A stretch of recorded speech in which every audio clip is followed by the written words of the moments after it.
আপনারা যদি থাকেন আমরা আমাদের 100 থেকে 300 আমরা আদায় করে ছাড়বো ইনশাআল্লাহ। এটা কোনো ব্যাপার না। আমাদের রাষ্ট্রদূতের সাথে বসতে হবে, আমরা আমাদের প্রধান উপদেষ্টাকে বুঝাবো, আমাদের হজ নীতির আইন যা আছে তাই মানতে হবে, এর বাইরে কোনো কথা নাই। আমরা এটাই কথা, আমাদের 100 থেকে 300 এবং যে যে হাজি আপনারা লিডে নিয়ে গেছেন আমাদের সব ব্যাক করেন, আমাদের সব ব্যাক করেন। আমরা কেন আমরা আরেকজনের দালাল হয়ে যাব? আমরা 50 দাবি করছিলাম, নো আমরা 100 থেকে 300 রাজি। এই সরকার প্রথমে আমাদের 500 কোটার জন্য চিঠি দিয়েছিল, জানেন তো আপনারা। সেই 500 কোটা আমরা অনেক কষ্ট করে আমরা লিড করে আমরা শেষ করেছি। ইতিমধ্যে পরশুদিন সরকার থেকে একটা বিজ্ঞপ্তি আসলো যে আপনারা 500 কোটা থেকে 1000 কোটা করতে হবে। আমরা 500 কোটা করতে আমাদের হিমশিম খেয়েছি আমরা। এখন আমরা কিভাবে 1000 কোটা করব? আমরা কোন 500 এজেন্সি আর 500 এজেন্সির কাছে নত হবে, এই নিয়ে আমাদের এখন বিভাগে পড়ছি। আমরা কোনো মতেই 500 থেকে 1000 কোটায় আমরা বর্ধিত করতে পারবো না। আপনারা যদি সহযোগিতা করেন, আমরা আমাদের প্রাক্তন সভাপতি এবং ডায়াসে যারা আছেন এদের মধ্যে 5-6 জন বা 10 জন নিয়ে আমাদের প্রধান উপদেষ্টা মহোদয়ের সাথে আমি দেখা করে এই সমস্যার সমাধান করার চেষ্টা করব ইনশাআল্লাহ। আমাদের যে টলি বাণিজ্য, ব্যাগ বাণিজ্য, এগুলা আর সামনে যেন আর না আসে। আজকে যারা অপর প্যানেলে যারা আছেন তারা কিন্তু আপনারা চিনেন, তারা টলি বাণিজ্য, ব্যাগ বাণিজ্য, হাফ পল্লীতে তারা অংশগ্রহণ করেছিল।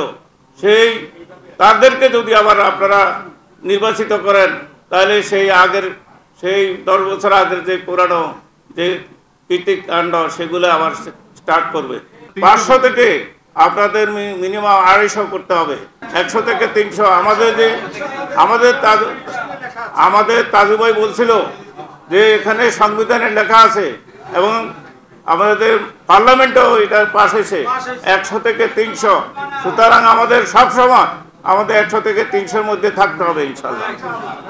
এই ব্যাপারে আন্দোলনে আপনাদের সমর্থক নিয়ে আপনার সামনে আগাই যাব ইনশাল্লাহ। আমরা দায়িত্বহীন কণ্ঠে বলতে চাই, এই দূরভিসন্ধিকে আমরা ভয় পাই না। এক বক্তা বলেছে যে কোনোভাবে যে কোনো জায়গায় হাবের স্বার্থ উদ্ধারের জন্য, ধর্মপ্রাণ মুসলমানদের স্বার্থ উদ্ধারের জন্য ভবিষ্যতে ন্যায় ভিত্তিক সত্যিকারের হাবকে যে ভালোবাসে, এজেন্সিকে ভালোবাসে, এই নেতৃত্ব প্রতিষ্ঠা করার জন্য আমরা যে কোনোভাবে যে কোনো জায়গায় যখন তখন মোকাবেলা করার জন্য প্রস্তুত আছি।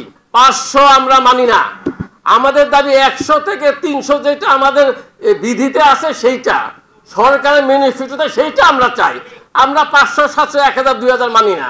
আমরা ত্যাগ করতে রাজি আছি।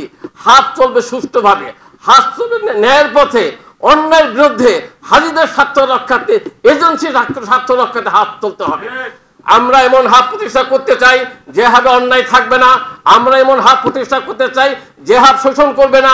আমরা এমন হাত প্রতিষ্ঠা করতে চাই যে হাত টলি বাণিজ্য করবে না, ব্যাগ বাণিজ্য করবে না, কোটা বাণিজ্য করবে না, হাত পল্লীর মতো বাণিজ্য করবে না। আর একটা কথা বলতে চাই, নির্বাচন বৈষম্যবিরোধী হজ এজেন্সির মালিকবৃন্দ করুক আর না করুক, হাবের পল্লীর ন্যায্য হিস্সা আমরা আদায় করে ছাড়বো ইনশাল্লাহ। আন্দোলনের কোনো বিকল্প নেই। আপনি দেখেন বাংলাদেশে যত কিছু আদায় করা হয়েছে সবকিছু আন্দোলন করে কিন্তু আদায় করা হয়েছে। আজকে আমাদেরকে আপনারা একটা প্রোগ্রাম দেন, আমরা যেন আগামীকাল মানববন্ধন করে স্মারকলিপি নিয়ে প্রধান উপদেষ্টার দৃষ্টি আকর্ষণ করে আমাদের দাবিগুলা আদায় করে নিতে পারি। আমার দাবি হচ্ছে আমাদের 500 মধ্যে থাকতে হবে, সরকার যেটা নিয়েছে, এবং কালকে সম্মেলন করবেন। পরবর্তীতে আমরা আমাদের প্রধান উপদেষ্টার কাছে যাব। আল্লাহ রাব্বুল আলামিন আমাদেরকে সুন্দর করার তৌফিক দান করুন। যারা বিগত দিনে দায়িত্ব ছিলেন, যেমনিভাবে তারা সম্পূর্ণরূপে ক্ষমতাকে কুক্ষিগত করে পরপর 3বার 4বার এই হাবের দায়িত্বটাকে বা ক্ষমতাটাকে তারা ধরে রেখেছেন, তার ফলশ্রুতিতে কি হয়েছে? যেমনিভাবে বিগত শাসক শেখ হাসিনা পরপর 3বার 4বার ক্ষমতা থাকার পরে, ক্ষমতা ছেড়ে দেওয়ার পরে দেশের সকল কি ব্যবস্থা, অর্থনৈতিক ব্যবস্থা বলেন, সকল কার্যক্রম একেবারে ভেঙে পড়েছেন, স্থবির হয়ে গিয়েছেন। এখন সেটাকে সামাল দেওয়ার কোনো অবস্থান নেই। তেমনিভাবে হাবটাকে কুক্ষিগত করে রাখার কারণে, হাবের সদস্যদের ভোটাধিকারটা না থাকার কারণে, হাবের সাধারণ সদস্যদের ম্যান্ডেট না থাকার কারণে উনি একবার এসে একজনকে ডিজিএফআইতে ধরে নিয়ে গিয়ে একতরফা ইলেকশন করে নিয়েছেন, আরেকবার এসে উনি হাইকোর্টে স্থগিতাদেশ হওয়ার পরে, মন্ত্রণালয় থেকে প্রশাসক হওয়ার পরে উনি জোর করে রাতের অন্ধকারে চেম্বার জজ বসিয়ে উনি এককভাবে নিয়েছেন। আরেকবার এসে উনি সকলকে ভোটার থেকে প্রায় 300-400 ভোটার বাদ দিয়ে উনি এককভাবে নিয়েছেন। এই যে ক্ষমতা কুক্ষিগত করার কারণে, সাধারণ সদস্যদের অধিকার হরণ করার কারণে আজকে হজ ব্যবসাটাও এসে ধ্বংসের তলানিতে এসে দাঁড়িয়েছেন, যাতে করে এজেন্সিরা তাদের কি হাজি যে নিবে সে 50 জন, 100 জন, 200 জন, 250 জন, 500 জন, এখন আর কিছুই রইল না, এখন চলে গেল 1000-এ। তার মানে কি একটা এজেন্সি, আপনি সরকার থেকে এজেন্সি নিয়েছেন কি জন্য? ব্যবসা করার জন্য। নীতিমালা আছে 100 থেকে 300, আপনি সেটা করতে পারছেন না। তাহলে এখন সব কিছু চলে গেলেন একটা ব্যক্তির ইশারার কারণে। তাই আজকে সেই অবস্থা থেকে আমাদেরকে বেরিয়ে আসতে হবে। আমি আপনাদেরকে দ্ব্যর্থহীন কণ্ঠে আজকে ঘোষণা করতে চাই, আপনাদের কাছে উদাত্ত আহ্বান জানাতে চাই, যদি সকলে সম্মিলিতভাবে একেবারে শেষ পর্যায়ে, এখন আমরা মারা গিয়েছি, আমাদের এখন ওই আছে না যে কফিনের মধ্যে শেষ প্যারেকটা ঢুকবে, সেই দ্বার প্রান্তে আমরা চলে এসেছি। এই অবস্থা থেকে আমি আজকে 2টি প্রস্তাব দিব, সরোয়ার ভাইয়ের কাছে আহ্বান জানাবো যে আসুন আপনি যে কোনো পর্যায়ে হোক আগামীকাল প্রধান উপদেষ্টার সঙ্গে একটি সাক্ষাতের ব্যবস্থা করুন। আমাদের ধর্ম উপদেষ্টা, মাননীয় ধর্ম উপদেষ্টা, উনি চেষ্টা করেছেন, হয়তো উনি পারেন নাই। আমরা চিঠির ভাষায় যেটা বুঝেছি, ওনাকে বলেছেন প্রধান উপদেষ্টা যে সৌদি সরকারের নিয়ম অনুযায়ী, এখন নিয়মটা কি সেটা তো বুঝাতে হবে, সেই বুঝানোর মতো অবস্থাটা সৃষ্টি করতে হবে। তাই সারোয়ার ভাই যদি আগামীকালকে ওনার নেতৃত্বে 3 জন বা 5 সদস্যের একটি, আজকে এখানে সম্রাট ভাই সহ সিনিয়র নেতৃবৃন্দকে নিয়ে যদি উনি 5 জনকে নিয়ে যে কোনোভাবে উনি পারবেন, আমার বিশ্বাস ওনার সেই যোগ্যতা আছে, সেই জ্যাক আছে, সেই ব্যবস্থা উনি করতে হবে। বিকল্প কোনো কিছু করার নেই। আগামীকাল প্রধান উপদেষ্টার কাছে গিয়ে ওনাকে বুঝাতে হবে যে এই অবস্থায় আমাদেরকে 500 কোটা রাখলে আমার কি সুবিধা, এজেন্সির কি সুবিধা, হাজিদের কি সুবিধা, এই জিনিসটা তো ওনাকে বোঝানো যায়। আমার দৃঢ় বিশ্বাস উনি অবশ্যই দেশের স্বার্থে, জাতির স্বার্থে, হাজিদের স্বার্থে উনি সৌদি সরকারকে বা সৌদি সরকারের নিকট উনি আবেদনটা করবেন। 22শে ডিসেম্বর আমাদের সাবেক সকল নেতৃবৃন্দ উপদেষ্টা মহোদয়ের সাথে বসে আলোচনা করেছেন। উপদেষ্টা মহোদয় ওই দিনেই বলেছেন যে 500 জন্য উনি দিয়েছেন, তাহলে আমাদেরকে চিঠি দেওয়া হয়েছে, এটা আমাদের সাথে তামাশা করা হচ্ছে। এটা কেমন? এটা তো একটা প্রতারণা হয়ে গেল। তারপর ওই দিন উপদেষ্টা মহোদয় সচিব মহোদয়কে বলে দিয়েছেন যে কালকের মধ্যে আপনি রুট টু মক্কা বাতিল করেন। এই রুট টু মক্কা চাই না, এটা আমার ধর্ম মন্ত্রণালয়ের পার্ট না, এটা হচ্ছে স্বরাষ্ট্র মন্ত্রণালয়ের পার্ট। যেহেতু এটা স্বরাষ্ট্র মন্ত্রণালয়ের পার্ট, এই রুট টু মক্কা বাতিল করলে সবকিছু কি হয়ে যায়, সেজন্য আমাদের এই রুট টু মক্কাটা বাতিল করতে হবে। রুট টু মক্কা যদি বাতিল হয়, আমরা যদি এক থাকি, ঐক্যবদ্ধ থাকি, আজকে পর্যন্ত যেহেতু আমরা পারছি, ইনশাআল্লাহ আগামীতে আমরা পারবো। 300 না, 250 না, 500 না, 1000 করতে চান, আপনাকে মিন নাসিরের অবস্থায় যদি পড়তে হয়, শুধু আপনার ইজ্জত যাবে না, টুপির দাড়িওয়ালা লোকদের ইজ্জত যাবে। অতএব কারণে আমাদের সর্বশেষ কথা, আগামী 24 ঘন্টার মধ্যে প্রেস কনফারেন্স হবে। 48 ঘন্টার মধ্যে আমাদের এই 300 লোক লয়ে যদি আমরা প্রেস ক্লাবের সামনে দাঁড়াই, পরের দিন 72 ঘন্টার মাথায় যদি আমরা প্রধান উপদেষ্টার কাছে যাই, শুধু আমাদের ধর্ম উপদেষ্টারই চেয়ার খালি হবে না, বড় বড় চেয়ারও খালি হয়ে যাবে। যদি 1.5 লক্ষ লোক হাজি একবার গর্জে ওঠে, আপনাদের কেউ চেয়ার থাকবে না ইনশাআল্লাহ। বন্ধ করে দেন না হাজে বছর। এই উপদেষ্টাকে এবং এই সরকারকে, অন্তর্বর্তী সরকারকে জানাই দেন যে আমরা এবছর হাফ করবো না যতক্ষণ পর্যন্ত আমাদের দাবি মানা না হয়। এটা বলেন। জাতীয় 12 ধারা উপধারা 3-এ কোটা নির্ধারণ করলেন 500 দিতে হবে। আমরা হাত পাও বান্ধা, সেই সুবাদে 500 আমরা লিড এজেন্সি করছি। লিড এজেন্সি আছে কিন্তু কোটা নির্ধারিত নাই। লিড আছে, কালোকে লিড করবে, কোটায় নাই। করার পরও করেছি। এখন আবার শুভঙ্কর পাখি বলতেছেন 1000। আমি দায়িত্বহীন ভাষায় হজ এজেন্সিদের স্বার্থে আমাদের ধর্ম সচিবকে বলবো, আপনি জাতীয় সংসদের আইন অমান্য করলে আপনার বিরুদ্ধে আইনের ব্যবস্থা। উপদেষ্টা মহোদয়, আপনার নির্বাচিত না, অনির্বাচিত বহুবার 111-এ সৌদি আরবের সরকারের লোকে 11 বার গেছেন। তারপরে এগ্রিমেন্ট ছাড়া বারকোড নিয়ে আসা হয়েছে। আপনারা কালকে সকাল 10টায় কর্মসূচি ঘোষণা করেন, আমরা কালকে সকাল 10টায় ডক্টর মোহাম্মদ ইউনূস প্রধান উপদেষ্টার বাসভবনের সামনে আমরা মানববন্ধন করবো এবং স্মারকলিপি প্রদান করব। মাঠ পর্যায়ে আন্দোলন ছাড়া আমাদের এই অবস্থার কোনো অবসান হবে না।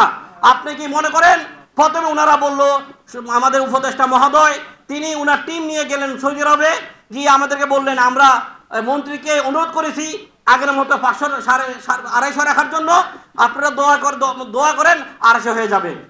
কিন্তু আমরা দেখলাম কি তিনি আশা করে আমাদের সিঁড়ি দিলেন যে 500 করতে হবে। আমরা সব প্রিপারেশন অনেক কষ্ট করে আমাদের সকলের প্যাকেজ এক না, আমাদের সকলের হাজি এক এলাকার না, আমাদের অনেক কষ্ট করে আমরা 500 মিলালাম।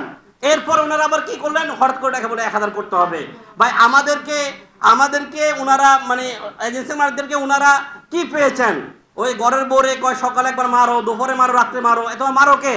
সেই বোঝে না আমার আচরণে যে কি লেগে হেরে মারি। আমাদেরকে সংগ্রাম করতে হবে, আন্দোলনের বিকল্প আর কিছু নাই। আমাদেরকে প্রয়োজন হলে আপনার এহরামের কাপড় পরে ময়দানে নেমে যেতে সময় নেই। অন্তত কাল থেকেই যদি আমরা আন্দোলন শুরু না করি তাহলে হয়তো কিছু করা যাবে না। সচিব মহোদয়, জয়েন্ট সেক্রেটারি সহ এডিশনাল সেক্রেটারি সহ ওনারা যে বক্তব্য দিয়েছিলেন আমাদেরকে বলছেন আমি 500 করার জন্য চিঠি দিয়েছি, আশা করি এই 500-র মধ্যে আপনার সীমাবদ্ধ থাকতে পারেন। কিন্তু আমরা ওনাকে বিনয়ের সাথে অনুরোধ করেছিলাম, আমি কিন্তু কোনো বক্তব্য দিই নাই ওই দিন, কিন্তু শাকুর ভাই, ফারুক ভাই এবং আমাদের সরোয়ার ভাই অনেকেই বক্তব্য দিয়েছেন। উনি এই বক্তব্যগুলো শোনার পরে উনি বলছে যে আমি প্রয়োজনে প্রধান উপদেষ্টার সাথে পরামর্শ করব। আমরা ওনাকে সাজেশন দিয়েছিলাম প্রধান উপদেষ্টা যদি ওখানকার বাদশাকে বলে তাহলে আমাদের জন্য 250-এ সীমাবদ্ধ থাকতে পারবো, আমরা 500 আমরা পারবো কিনা জানি না। এই 500 লোককে হজ এজেন্সির লোকেরা এই আরফাতের ময়দান, মিনা, মুজদালেফা এই সব জায়গায় আমাদের দেশের যেসব হাজিরা যায় তাদেরকে নিয়ন্ত্রণ করা, তাদেরকে পরিচালনা করা অনেক কঠিন হয়ে যায়। প্রধান উপদেষ্টা নজর আনতে হলে ইমিডিয়েটলি কালকে সাংবাদিক সম্মেলন করা দরকার, এরপরে প্রয়োজনে মানববন্ধন করা দরকার। কিন্তু প্রধান উপদেষ্টা হস্তক্ষেপ না করলে এটা কোনোভাবেই সম্ভব হবে না। কারণ আগের বিগত যে কমিটি ছিল এরা অলরেডি 50টা এটা পাস করে নিয়ে আসছে। এটা হয়তো আমরা এখনো অনেক সদস্য ভাইয়েরা এটা বুঝি না, আমরা মনে করি আগের কমিটি আছে তো জিন্দাবাদ, এখন আমরা মনে করি আসলে তসলিম কমিটি যে 50টা সিন্ডিকেট করছে এটা আমাদের অনেক ভাইয়েরা এখনো বুঝে না, এখনো আমার কাছে মনে হয় বুঝে না। বুঝলে তো আজকে যে সাংগ্রিলাতে যে মিটিং, এই মিটিং এ তো আমার মনে হয় আজকে এই ওরা ছাড়া মিটিং এর যে কজন ছাড়া, সিন্ডিকেটের যে কজন ছাড়া, এটা ছাড়া আর কোনো লোক হওয়ার কথা না। ওই অনুষ্ঠানে যারা হুলস্থুল করেছিলেন তারাই কিন্তু আবার আজকে 1000 কোঠা পূরণ করার জন্য ব্যস্ত হয়ে গেছেন। তার বিভিন্ন লোকের মাধ্যমে জানতেছি তারা 1000 কোঠা ফিল আপ করার জন্য পায়তারা করতেছেন। তারা কিন্তু এখানে একজনও নেই। ওখানে যারা হুলস্থুলটা করেছিলেন তারা এখানে কেউ নেই। প্রধান উপদেষ্টার সাথে বসে 500 কোঠায় যদি এনে দিতে পারেন তাহলে বুঝবো আপনারা হাবে নেতৃত্ব দেওয়ার মতো অবস্থান রাখেন। আর না হয় ছড়াবে নেতৃত্বে আগামী হাব গঠিত হবে। এই প্রত্যাশায় প্রত্যয় নিয়ে সকলের মাঝ থেকে বিদায় নিতে চাই। সর্বনিম্ন 300 পর্যন্ত, সর্বোচ্চ 300, কিন্তু আমরা আন্দোলন করেছি 100, তারপরে 250, ওনারা চাপাইয়া দিলেন 500। এই 500-র রেজাল্ট আনতে যাইয়া আমাদেরকে 1000 হাজিদের কোটা চাপাইয়া দিলেন। এর মানে কি সুকৌশলে আমরা যে 90% বাংলাদেশের হাজিদের এই হাবে প্রতিনিধিত্ব করি, এই 90% হাজিদেরকে সমূলে নির্মূল করার জন্য আজকে পায়তারা চলছে। এই জন্য আমি সম্মানিত আমাদের প্রাজ্ঞ বিজ্ঞ নেতৃবৃন্দকে এই আহ্বান জানাই, দল মত নির্বিশেষে সকল ভেদাভেদ ভুলে গিয়ে সকল হাবকে ঐক্যবদ্ধ করে এইটাকে আমাদের প্রতিরোধ করতে হবে। এই আহ্বান জানিয়ে আমি আমার আলোচনা শেষ করলাম। সকলকে ঐক্যবদ্ধ হতে হবে এবং আগামীকাল বা পরশুর মধ্যে আমাদেরকে সাংবাদিক সম্মেলন, মানববন্ধন করতে হবে। কারা আজকে বসে এই সকল কাঠিগুলো লাগছে কার ইশারাতে করছে আপনারা হয়তো সবাই জানেন। আজকে কেন প্লাইনাস আবার কেন মাঠে আসলো, কেন প্লাইনাসের মালিকানা ভিতরে ভিতরে আগের যিনি ছিল তারও এখনই প্লাইনাসের মালিকানা তারই আছে। এই বিষয়গুলো আপনাদেরকে উপলব্ধি করতে হবে এবং কার কারণে আমরা একত্রিত হতে পারছি না, একসাথে বসে কাজ করতে পারছি না, কে এই কলকাঠিগুলো লাগছে অবশ্যই আপনারা সবাই জানেন। আমি অনুরোধ করব আজকে মঞ্চে যারা আছেন তারা যখনই আহ্বান করে আপনারা সকলেই সেই ডাকে উপস্থিত হবেন এবং আগামী দিনের এই 1000 থেকে 500 কোটা বা 250 কোটা যেটা করতে হয় সেই সংগ্রামে আমরা সকলে ঐক্যবদ্ধভাবে কাজ করব এই আশাবাদ ব্যক্ত করে আমি আমার সংক্ষিপ্ত বক্তব্য এখানে শেষ করছি। বসে যাব, উঠবো না যতক্ষণ পর্যন্ত 100 কোটা না হবে। আপনি দেশে 2015-তে যাইতে হবে। আমরা দিনের পর দিন মসজিদে না খেয়ে, এই যে মিন্টু ভাই অনেক লোক এখানে আছেন না খেয়ে, রমজানের দিনে বুট মেরে খেয়ে সেখানে দিনের পর দিন সপ্তাহের পর সপ্তাহ মাসের পর মাস আন্দোলন করে আল্লাহ তাআলার পক্ষ থেকে একটা ফয়সালা আইছে। আজকে 100 হাজি 50 জন হাজি কন্ট্রোল করা অনেক কঠিন। কিভাবে আপনি 1000 হাজি কন্ট্রোল করবেন? আজকে ওই হাজিরা আপনার আবার পিঠের চামড়া রাখবে না ভাই। মক্কায় দেশে আপনার ফ্যামিলি থেকে যাবো, ওই লোকগুলা তাদের ফ্যামিলি নিয়ে অত্যাচার করবে আপনার আমার ফ্যামিলিতে, পারবেন? পারবো না। আর লাইসেন্স গুলো শেষ। আমি আপনাদেরকে সবিনয় অনুরোধ করব, এই মত বিনিময় সভা, নেতৃবৃন্দ অমুকের কাজ যাইবেন, ওই উপদেষ্টার কাজ যাবেন, কোনো কাজ হবে না, কোনো কাজ হবে না। কালকে যদি বাইতুল মোকাররম আমরা হজ অফিসে এই আশকোনা বসেছিলাম, আমরা কালকে যদি বাইতুল মোকাররম মসজিদে বসতে পারি, 1 সপ্তাহ বসেন, কোনো চুক্তি মুক্তি নাই। টাকা নিচ্ছেন, টাকা ফেরত দেন, আমরা হজে যাবো না, কাজ করবো না, তাহলে দাবি আপনার আদায় হবে। পেপার উঠবে, পত্রিকায় উঠবে, সাংবাদিকরা মিডিয়ায় এগুলা প্রচারণা করবে, তখন প্রধান উপদেষ্টার এটা টনক নড়বে। 500 চিঠি দিল মন্ত্রণালয় থেকে, এরপর আবার 1000 কিভাবে হয়? তারা কি ওহেন বিয়ে কি গাঞ্জা খায় না অনেক কিছু করে? সচিব একদম মাননীয় প্রধান উপদেষ্টার সচিব সে এখান থেকে পলাই দেয়, এটা কি? আজকে যারা এইগুলো করতেছে তারা দেশ বিরোধী, দেশদ্রোহী। তারা আবার আজকে বড় বড় কথা হয়। আপনি দেখেন, আপনি ছবিগুলো দেখেন, 15 সালে যারা ছিল, যারা কোটি কোটি টাকা কামাই করছে, তারাই আজকে ওই এক চেয়ার এক জায়গায় বসছে। সরকারের চাপিয়ে দেওয়া 1000 কোটা মানি না, কিন্তু আরো যাদেরকে আপনারা আমাদের সাথে ঐক্যবদ্ধ হওয়ার জন্য প্রত্যাশা করেন তারা হলেন আরো অনেক আগেই, গত বছরই 2000 কোটা প্রত্যাশা করেন। তাহলে কিভাবে আমরা এক জায়গায় দাঁড়াবো আপনারা বলেন? আমরা তেল এবং পানিতে মিশানোর চেষ্টা করছি। আজকে কি সেটা গোপন রয়েছে যে প্লাইনাসের মাধ্যমে শোষণ করার জন্যই হজের প্যাকেজের মূল্য বৃদ্ধি করা হয়েছিল? 105 টাকা ডলারের সময় টিকিটের মূল্য হয় 1,98,000 টাকা, আর 125 টাকা ডলারের সময় টিকিটের মূল্য হয় 1,67,000 টাকা। তারপরেও কি আমাদেরকে বুঝিয়ে দিতে হবে কেন আমরা ঐক্যবদ্ধ হতে পারি না, কেন তারা আজকে আমাদের এখানে আসেন নাই? এটার বিশদ ব্যাখ্যা আছে ইনশাআল্লাহ। বৈষম্য বিরোধী হজ এজেন্সি মালিক বৃন্দের আহ্বায়ক সেটার ব্যাখ্যা আপনাদের সামনে দিবেন। আমার মনে হয় এই মুহূর্তে আমাদের প্রধান উপদেষ্টা শরণাপন্ন হতে হবে। সেটা হয় মানববন্ধন করতে হবে, অথবা আমরা প্রেস ক্লাবের সামনে আমরা অনশন করতে হবে। এছাড়া কোনো বিকল্প আমি দেখছি না। কারণ যত চেষ্টা করার দরকার সব চেষ্টা আমাদের সারা আরবের নেতৃত্বে ইতিমধ্যে আমরা করে ফেলেছি। আমরা কোনো চেষ্টায় বাকি রাখি নাই। এখন যদি আমাদের রেজাল্ট আনতে হয়, আমরা যদি হজ ব্যবসাটাকে ধরে রাখতে চাই, এটা আন্তর্জাতিকভাবে এটাকে ফলো করে প্রচার করতে হবে মিডিয়ার মাধ্যমে। সারা বিশ্বে জানতে হবে, অ্যাটলিস্ট সৌদি গভর্নমেন্ট জানতে হবে বাংলাদেশে এই সমস্যাটা হচ্ছে, বাংলাদেশের হজ এজেন্সিরা এই বিপদে আছে, এদেরকে উদ্ধার করতে হবে। বাংলাদেশে এটা সম্ভব নয়। বাংলাদেশের প্রেক্ষাপটে আমাদের 250 যথেষ্ট। এটা যদি আমরা উপস্থাপন করতে না পারি, যতই বক্তব্য দেবো, আমি যতই কথা বলবো, এটা কিন্তু কোনো কাজ আসবে না।